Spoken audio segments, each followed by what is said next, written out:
Yo, c'est Manga Croustillant et aujourd'hui on se retrouve pour la vidéo achat et bilan lecture du mois de septembre 2025.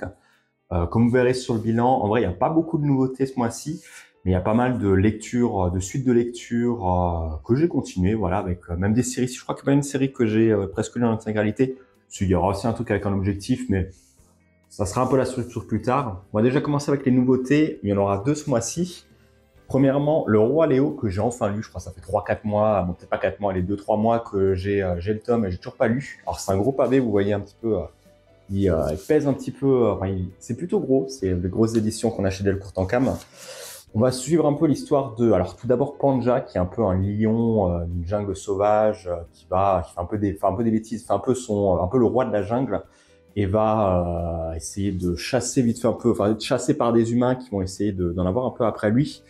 Assez rapidement, on va suivre un peu l'histoire de son fils, Léo. Alors, je ne vais pas forcément vous dévoiler pourquoi, est-ce que d'un coup on est sur son fils, mais on va suivre l'histoire de son fils, qui pareil, on va le voir un petit peu grandir, on va le voir essayer de prendre un peu connaissance des règles de la jungle, se relier aussi un petit peu aux humains, parce que Léo, c'est un lion un peu, pas domestique non plus, mais il aura vécu une partie de sa vie avec des humains, que ce soit dans le monde des humains, enfin directement en ville, ou même encore dans la jungle où il y a des humains, il côtoiera des humains à ce moment-là.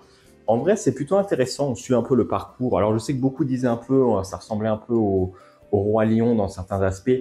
En vrai, mis à part peut-être le truc aspect de la jungle, le roi de la jungle et tout ça, je trouve on se rapproche peut-être même plus de Tarzan de certains côtés, surtout côté humain, où vraiment humain et lion sont quasiment main dans la main, j'ai envie de dire à certains moments.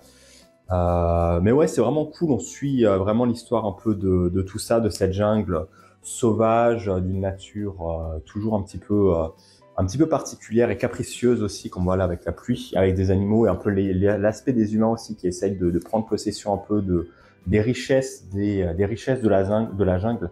Notamment, alors un peu plus tard, pareil, on va avoir une partie avec le fils de Léo qui sera capturé par des humains, il sera emmené dans un cirque pour essayer, parce que c'est un lion parlant, donc il va essayer de faire gagner un peu d'argent là-dessus. C'est toujours un peu les trucs que j'aime bien chez Tezuka, c'est des fois vraiment tu commences un récit, tu dis ok, tu vas suivre un peu l'histoire de Léo, le roi lion, et finalement non, ça part des fois sur des histoires complètement annexes, sur des trucs des trucs improbables qui n'ont rien à voir, comme dit un lion qui va devenir une sorte d'attraction dans un cirque.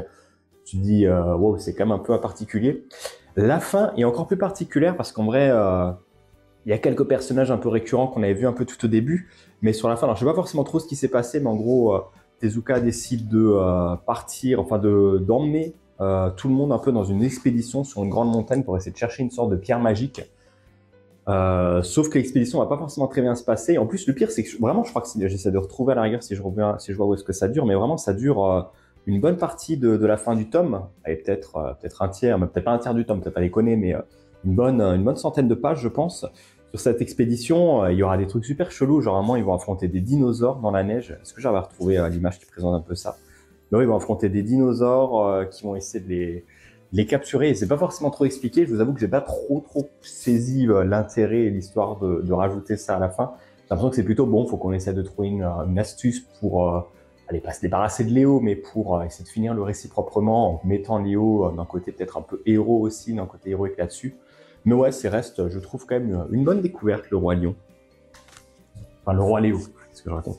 Et deuxième titre que j'ai lu, nouveauté de ce mois-ci, c'est Room. Alors, c'est un truc un peu particulier. Vous voyez déjà que c'est assez fin et c'est un recueil d'illustrations par l'autrice qui a fait. Alors, c'était quoi de nouveau? Je mettrai peut-être l'image du tome si je me rappelle plus. Un truc avec des jardins, je crois, si je dis pas de bêtises. Bon, je mettrai de toute façon, je pense, l'image et le titre sur la vidéo. J'avais bien aimé, en vrai j'avais déjà vu ça j'avais vu ça lors de sa sortie, je me suis dit tiens, parce que c'est vrai que l'autrice avait quand même un trait assez particulier, et effectivement je me suis dit on va essayer de découvrir un petit peu ça, découvrir un peu son aspect graphique. Alors le tome est assez cher, je crois, c'est une dizaine d'euros quasiment, mais alors tout est en couleur, plat, page aussi un peu, vous voyez si aspect un peu mat, pour vraiment, enfin on voit vraiment que c'est de la qualité. Je vous montre d'ailleurs quelques petites images.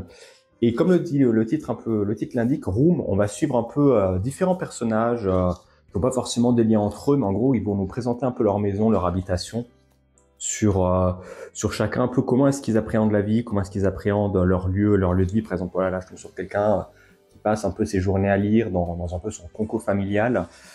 Et je trouve, c'est très poétique, c'est très sympa. Ça reste une petite touche de détente qui va pas non plus casser trois pattes à un canard, mais qui reste dans mon truc. Et autre chose que j'ai bien aimé, c'est, on voit à la fin de chaque chapitre, on a une petite présentation, une petite architecture de la chambre ou de la maison un peu pour voir comment est-ce que c'est agencé.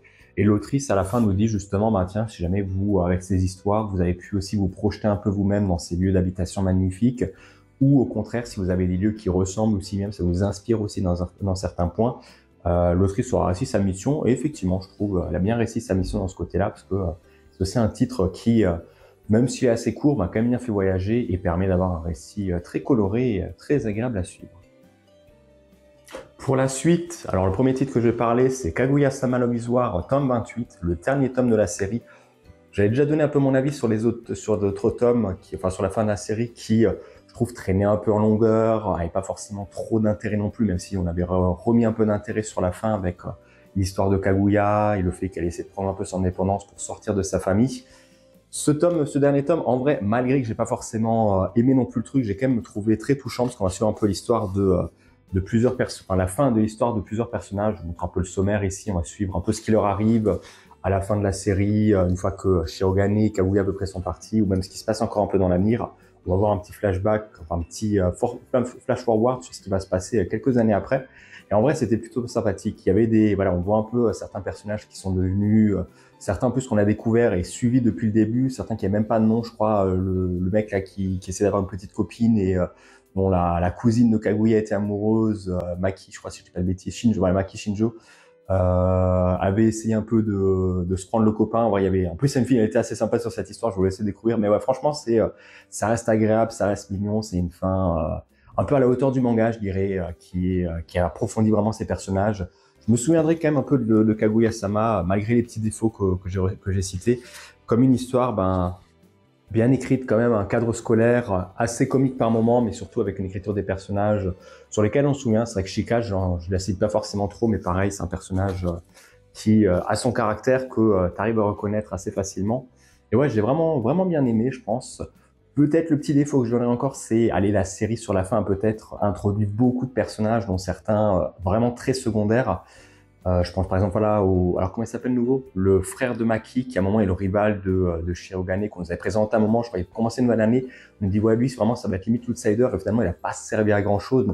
Il a eu un petit impact quand même sur la fin, mais c'est le personnage qui a été introduit vraiment sur le tard, et l'impression que l'auteur s'est dit bon, il nous faut peut-être quelque chose pour enclencher une situation, et il a créé ce personnage, mais en même temps tu sais pas enfin t'as pas vraiment de finalité sur le personnage, il n'aura pas apporté grand chose, ça aurait quelqu'un d'autre, je pense que ça aurait été un peu pareil. Par la suite, j'ai lu aussi Gachakuta, les tomes 11 à 13, donc pour être un petit peu à jour sur la parution de la série. Je crois que l'anime continue encore actuellement, on va bientôt commencer en plus sur la partie plus intéressante de la série, je crois tome 6 ou 5-6, un truc comme ça. Là, on va vraiment suivre un peu la suite de normalement ce qu'il y aurait en animé, avec Rudo qui va essayer de chercher un petit peu Amo. Après le combat, ils vont essayer de chercher pour libérer un peu Amo. Pour ça, devront aller chercher un informateur qui va leur donner quelques informations sur, qui va déjà les tester, il va leur donner des informations sur où se trouve Amo et où se trouverait celui qui a créé les colliers communicants. En vrai, c'est très très cool Gachakuta. Je regrette pas d'avoir continué, même si c'était un peu long au début, qu'il y a certaines phases effectivement qui prennent un peu leur temps. Je trouve vraiment la niveau action, on est vraiment bien. En plus, c'est un personnage très très cool. Est-ce que j'ai retrouvé peut-être la page là qui présente un peu ça, qui est Momoka. À la rigueur, je peux vite fait vous la montrer. Si j'arrive à tenir les tomes, ce serait plus simple. Momoka ici, j'essaie de la montrer rapidement, ou une autre page à la rigueur. Là, je sais qu'il m'a vraiment, je me suis dit, ok, vraiment là, tu vois un peu la mise en scène et l'intensité que l'autrice essaye de mettre en place. Ou c'était peut-être tome 13 alors, je sais plus. Il y a vraiment un tome vraiment où tu vois une phase, vraiment le coup de pression est donné. Ou c'était tome 10, putain, je sais plus, je vais retrouver ce tome. Ok, voilà, je pense que j'aurais fait peut-être une petite ellipse. Vraiment la petite page de la pression, est-ce que tu essaies de tricher?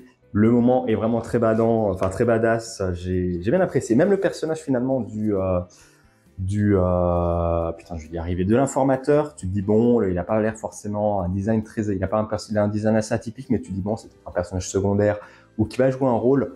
Il a un rôle, mais effectivement, il est un peu plus profond que ce qu'on pensait. Le tome 13, pour ceux qui ont lu un peu ce qui se passe, enfin qui avaient lu à la fin du tome 10, ce qui se passait, pourquoi est-ce que Amo avait disparu et qui était l'origine de ça, on va avoir un peu un début d'explication là-dessus, et vraiment, c'est vraiment très bien joué. Donc voilà, Gachakuta, toujours une valeur sûre, je trouve. Si vous avez l'occasion, essayez peut-être de lire ou de regarder l'animé, même si je sais que même l'animé, pour regarder les premiers épisodes, sur les 12, il y en a peut-être 2-3 où vraiment c'est des épisodes assez vite, j'ai envie de dire, où il se passe pas grand-chose. Le souci, j'ai envie de dire, c'est que ça se passe, enfin, ça imite bien le manga, ça respecte bien le manga, mais c'est vrai que ça aurait peut-être dû accélérer le pas sur certains éléments. Le manga Shakuta, en manga, a une valeur sûre.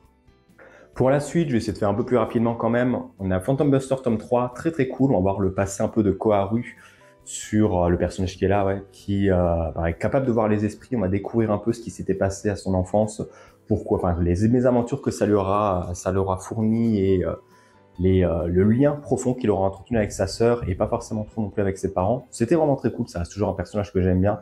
Le groupe continue encore un peu à se former, ils font des trucs karaoké, ils essaient de chasser des fantômes, des esprits. Ils se mettent aussi une petite pression parce qu'ils se disent, bon, en vrai, comment il s'appelle le nouveau Magari, je crois, si j'ai pas de bêtises. Mogari, ouais, j'étais presque Mogari. Ils disent, bon, il faut quand même qu'il avale 1000 fantômes en un an, il faut peut-être qu'on se bouge un peu le cul si vraiment on veut y arriver. Je crois qu'on est quasiment à 40 ou 50 fantômes par mois pour réussir à atteindre l'objectif. Donc, ouais, ils ont du chemin un peu à faire. Hâte de voir comme ce que ça donnera la suite. Je pense que je continuerai quand même le tome 3. Pas le tome 3, le tome 4. Par la suite, on a Kemono Incident, tome 22. Je continue encore un peu la série. Je vais pas dire que ça me gonfle un peu, mais on avait eu une petite ellipse temporelle dans les précédents chapitres, les précédents tomes, qui nous mettait du coup quelques années plus tard. Je me suis dit, ok, ça permettra peut-être au personnage de mûrir un petit peu plus là-dessus.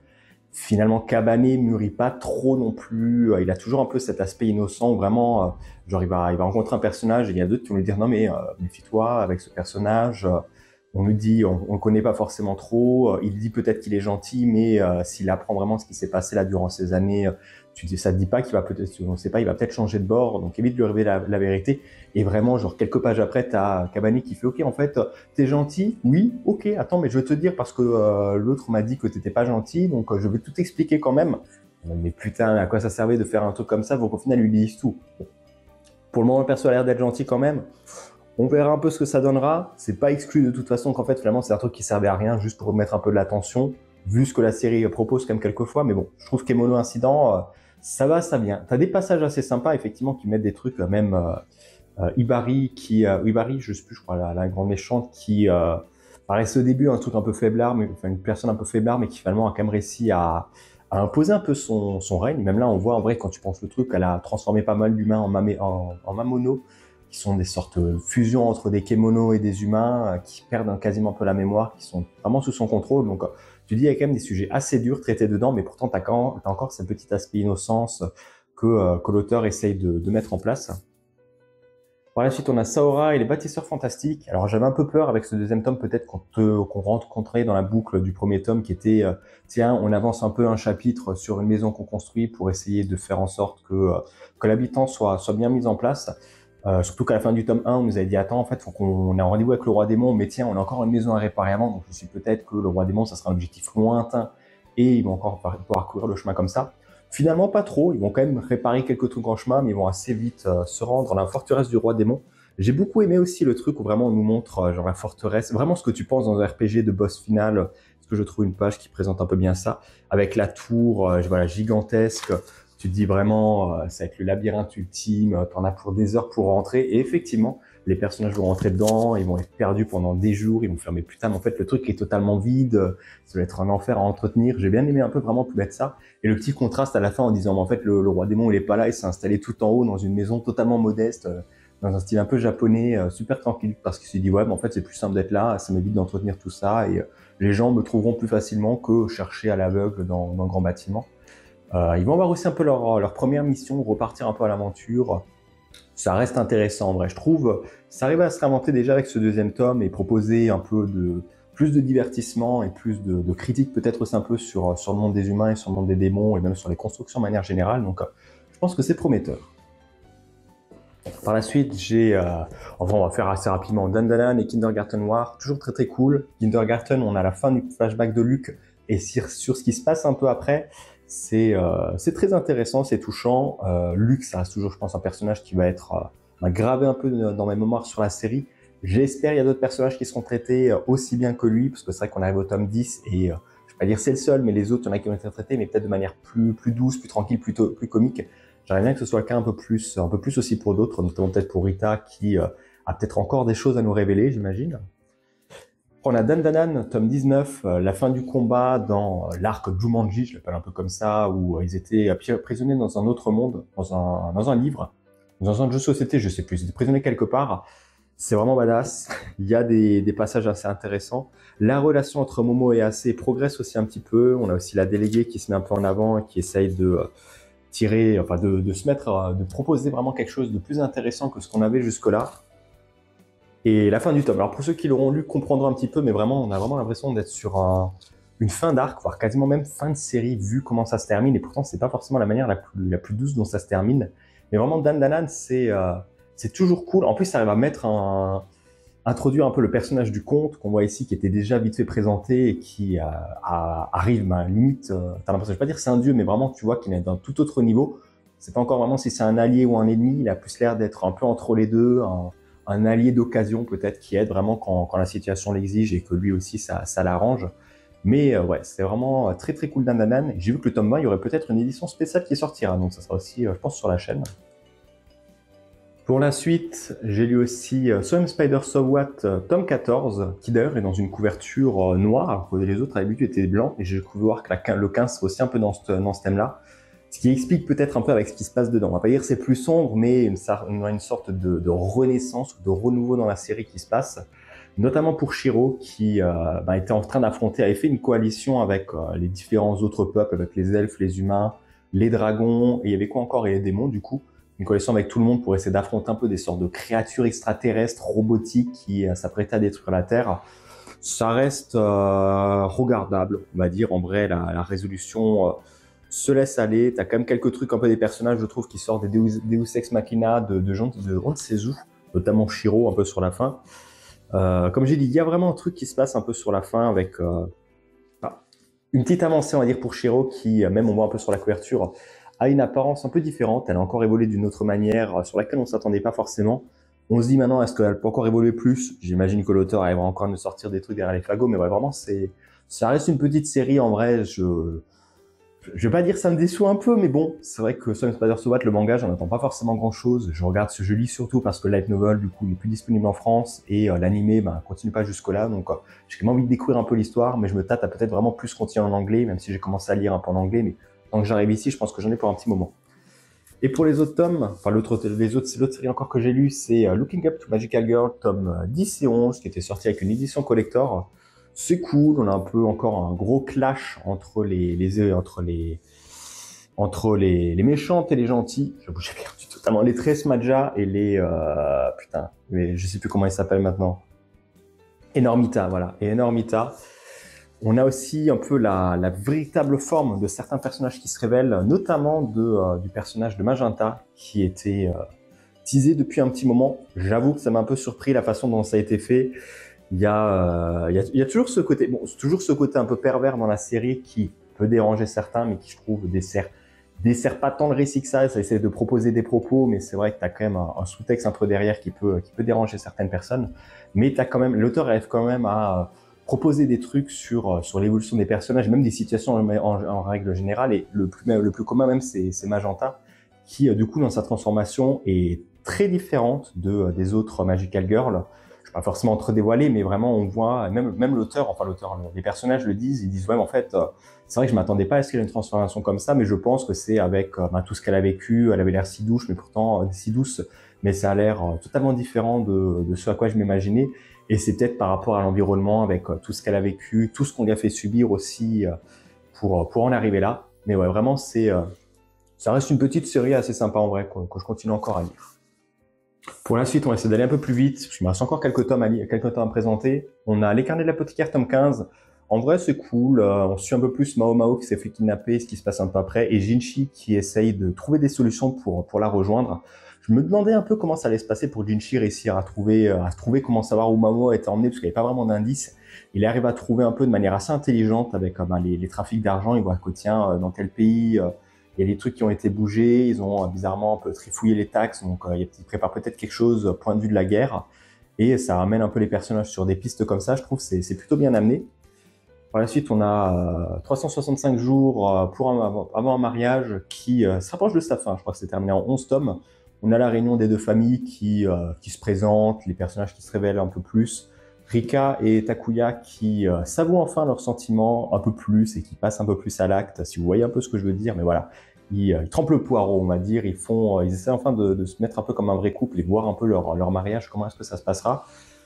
Et ce que j'ai bien aimé, c'est on a après un peu plus sur la famille de Rika, qui, je me confonds avec tous les noms, de Rika, qui était assez mystérieux. C'est vrai que sa mère, on l'avait vite fait vue, elle avait l'air de mettre des choses un peu de côté ou de surveiller un peu sa fille pour pas qu'elle fasse de bêtises, pour pas qu'elle vraiment elle se marie non plus. Et là maintenant, on va découvrir le reste de la famille normalement dans le prochain tome, donc j'ai hâte de voir un peu ce que correspondent les personnages et comment sont les personnages qui ont fait évoluer, comment sont les parents de Rika, je vais y arriver, de Rika, et comment est-ce qu'ils ont réussi à l'éduquer jusque-là. La Ghostdesk Cafetera, tome 14, un peu déçu de Kujiseo qui, au début du tome, dans la postface, dit « Ouais, c'est un arc avec la musique, ça fait super longtemps. » Mais en fait, j'ai totalement oublié ce que les gens qui m'avaient indiqué aussi lorsque j'ai fait ma série Fuka, comme information sur des groupes de musique. J'ai totalement oublié toutes les informations. Je me dis « Frérot, t'abuses parce que t'as parlé... Fuka, ça a quand même duré une vingtaine de tomes. Dans Hitman, le manga juste avant Goddess, pareil, il avait fait une partie avec les personnages de Fuka qui spoil en plus de ouf. Il me dit quand même, il aurait pu prendre des notes et se rappeler de quelques trucs sur la musique.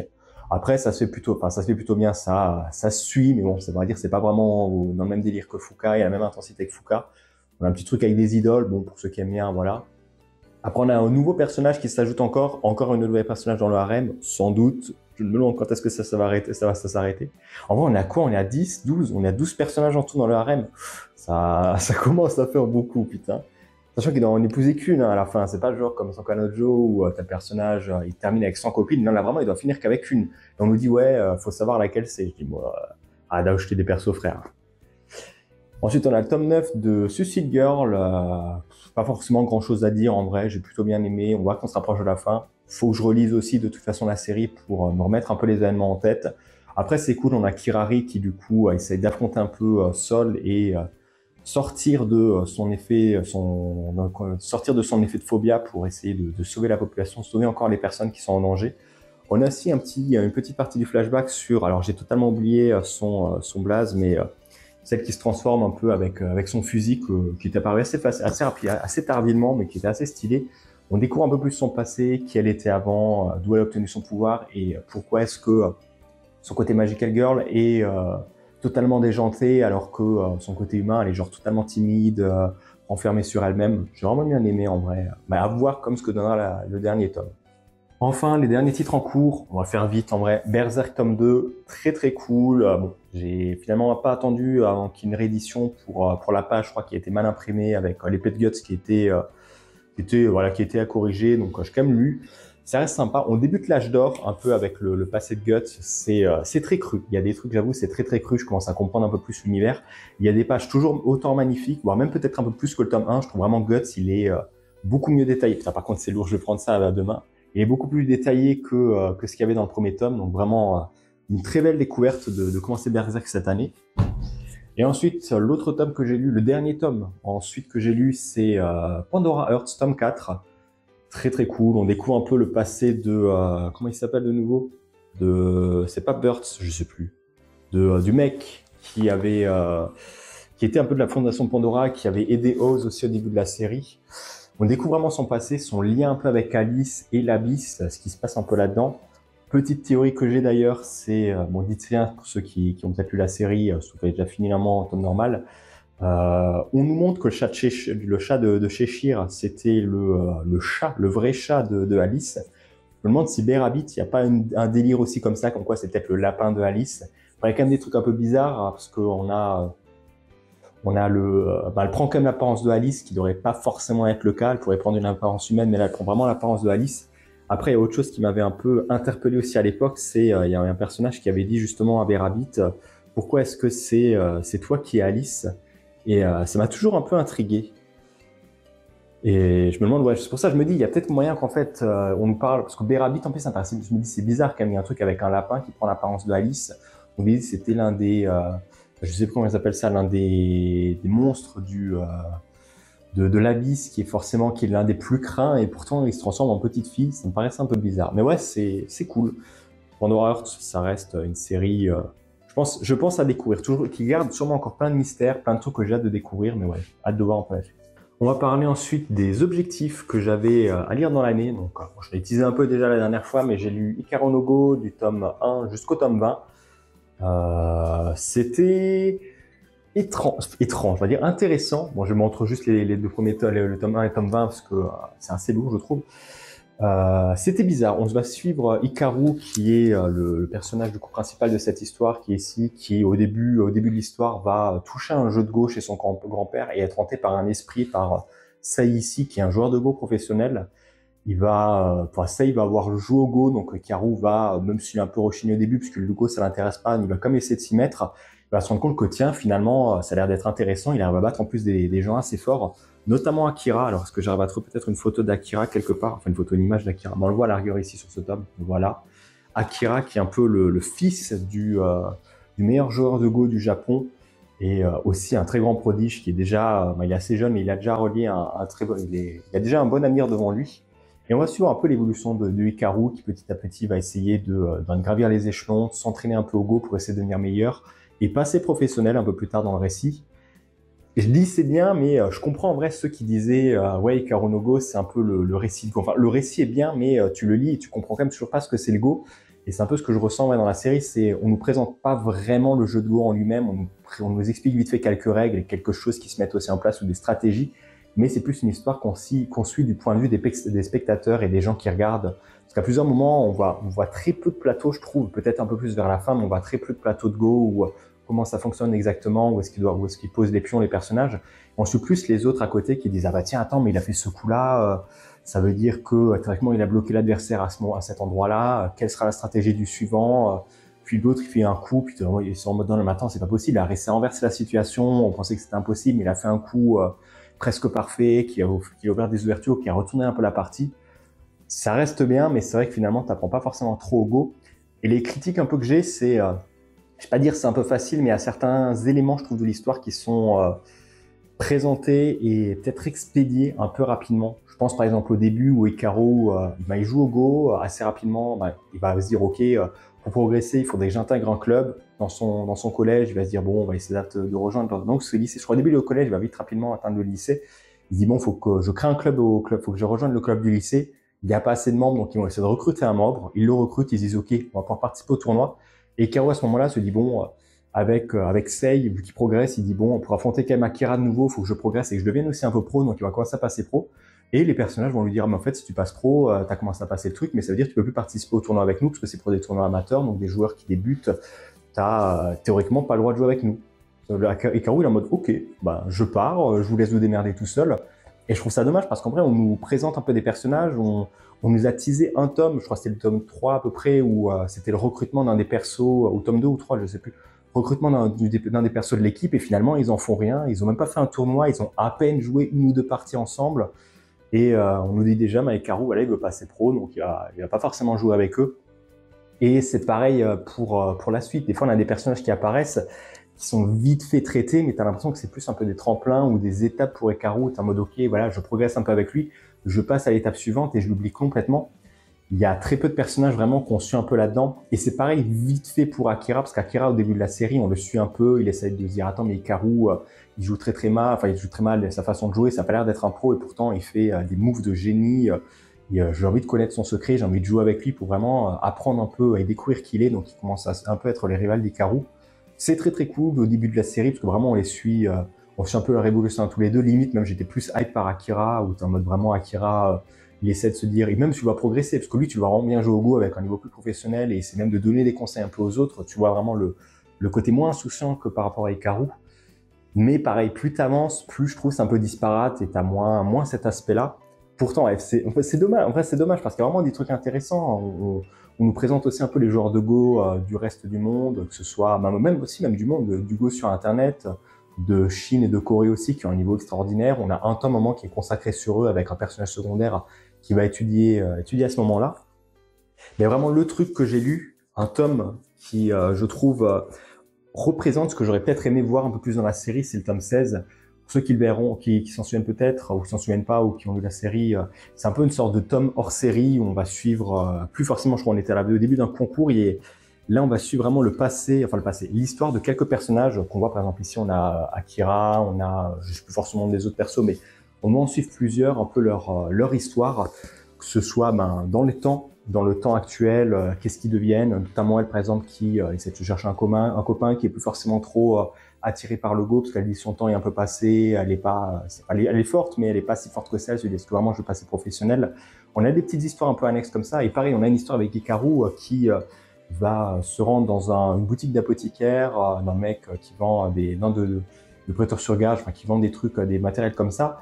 Il y a une petite histoire, une embrouille avec une petite fille, un truc qu'elle devrait rembourser qui coûte des millions de dollars et Hikaru lui dit ouais, ce qu'on va faire c'est on va faire une partie de Go, si je gagne t'annules totalement la dette et le mec il est en mode attends tu sais pas que je suis, moi je suis aussi un bon joueur de Go, ils vont faire une partie et Hikaru vraiment totalement le dégommer mais je trouve que c'est un peu des histoires vraiment hors série qui racontent rien, elles racontent vraiment rien, ça rapporte rien à l'histoire mais ça permet d'enrichir les personnages, rajouter des trucs comme ça et rajouter du fun parce que Hikaru du coup il fait cette partie ok sérieusement mais il le fait surtout un peu pour le fun, il a pas vraiment d'objectif derrière en se disant ok si je le fais ça veut dire c'est bon j'aurais progressé dans mon objectif, c'est vraiment ok vraiment ça me fait kiffer, je vais faire ce truc pour allier, pour aider cette petite fille qui est en train de se faire escroquer donc c'est vraiment ce que j'ai bien aimé là-dedans et c'est pareil avec les autres personnages.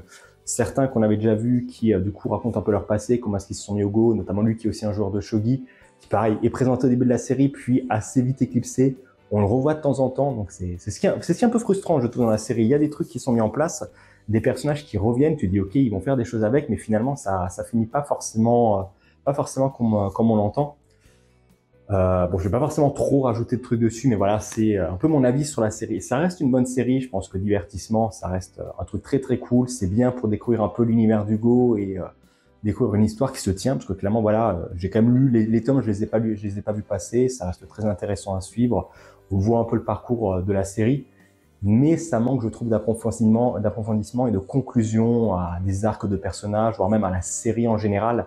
Il y a une conclusion, on va dire, mais ça aurait pu être une fin ouverte, ça aurait été quasiment pareil, parce que finalement, les personnages doivent juste encore progresser. Ils sont certes très forts, mais ils doivent encore progresser. Ils ont encore de la marge à faire pour être les meilleurs joueurs de Go, on va dire, du Japon. Mais ouais, je sais pas. Un peu mon avis sur Hikaru no Go. N'hésitez pas à me dire ce que vous en avez pensé, si vous l'avez lu, ou je crois qu'il y a un anime qui est sorti. Alors, je sais pas si ça adapte tout, mais ce que vous en avez pensé de manière générale d'Hikaru no Go. Je suis quand même un peu, je vais pas dire sur le cul, mais perplexe. Ça reste bien, mais je m'attendais peut-être à mieux ou quelque chose de plus profond, tant les gens l'avaient si bien vendu. Ensuite, on va passer aux mangas que je vais encore lire dans le mois prochain, qui sont sur ma pile à lire. En vrai, j'ai pas mal de light novels, on va commencer par eux. J'ai notamment Classroom of the Elite, tome 4 et tome 4,5. On va savoir pourquoi il y a un tome 4,5. J'ai commencé déjà à lire le tome 4. En vrai, il y a un passage qui est un peu long, genre vraiment on nous dit il y a une épreuve, les personnages ils comprennent que dalle en fait. Il y en a une qui dit ouais mais je comprends pas l'histoire, il se passe ceci. T'as le prof qui vraiment explique pendant je crois 4-5 pages exactement ce que c'est l'épreuve et juste après t'as les personnages qui sont obligés de réexpliquer derrière ce qu'ils viennent juste d'expliquer parce que l'autre a pas compris. À voir comme ce que dans la suite, je suis à peu près à la moitié.